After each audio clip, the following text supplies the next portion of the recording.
is your experience with homelessness? I haven't been personally homeless, but I've worked in homeless services since 1995. I'm the Executive Director of Homeless Action Center, and we're a legal services program that helps homeless people become eligible for disability benefits and other kinds of public benefits so that they can survive long enough to get into housing. Measure S claims to help the homeless into services. Does it? Most of the homeless services in Berkeley are at capacity right now. So there are 600 homeless people, and there are only, I think, 135 shelter beds. And there are plenty of services for case management and housing help, and they're all serving as many homeless people as they possibly can right now. There's no money attached to this measure to increase homeless services, to make it easier for homeless people to get into services. And I think that's the most deceptive part of Measure S. I think that the Downtown Berkeley Association and the Telegraph Business Improvement District have both said that this measure is actually going to solve homelessness because it's going to help people, it's going to urge people to get into services, when that's absolutely false. There's no information that supports that in the least. Yes on S says that No on S proposes no better solutions. Do you? The threshold question about what ends people's homelessness is housing. If you get somebody into housing, their homelessness is ended. And you can attach many other services to that housing to make it stick and to make it so that people succeed in their new housing.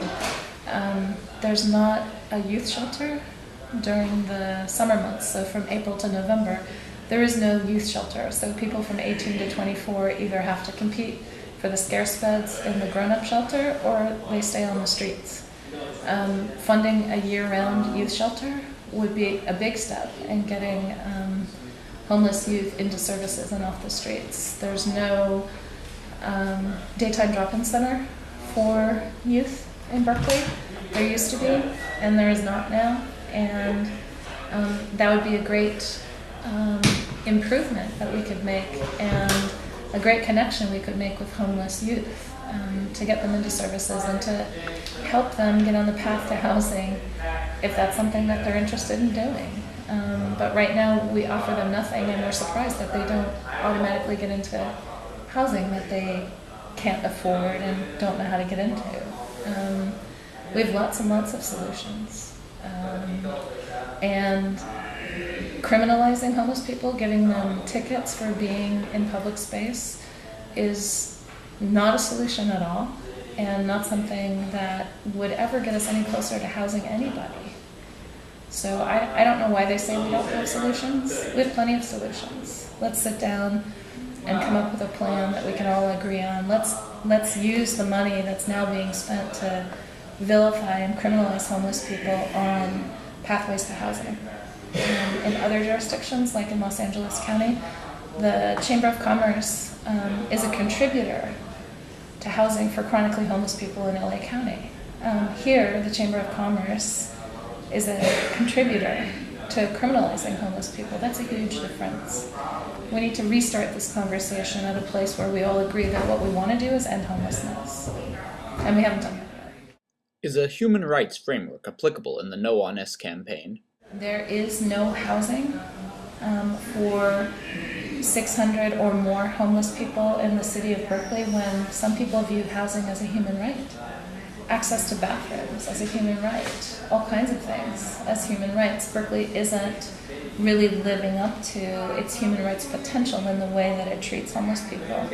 And this measure is a great example of that. People aren't really thinking that the folks who are going to be criminalized by Measure S are actually human beings, and they do have a right to exist, even if it's inconvenient and it makes some people uncomfortable. These are human beings. They have a right to be here and to exist and to take care of their basic human functions, like sleeping and sitting down and using the bathroom and getting rest and existing. This measure really wants to disappear homeless people and poor people from public space. It's very clear that that's what it's about.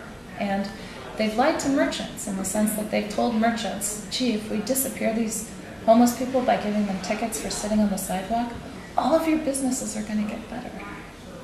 You know, who's funding this? The people who are funding this are commercial landlords. It's not individual businesses, with a couple of small exceptions. It's not actually individual businesses, it's commercial landlords who would like to turn downtown Berkeley and Telegraph Avenue into sanitized malls like you would run into in Walnut Creek or some other affluent suburb. This is Berkeley, this is not Walnut Creek. It's an actual urban downtown. And you can't just banish people from public space because you don't want to see poor people. That's not respecting anybody's human rights.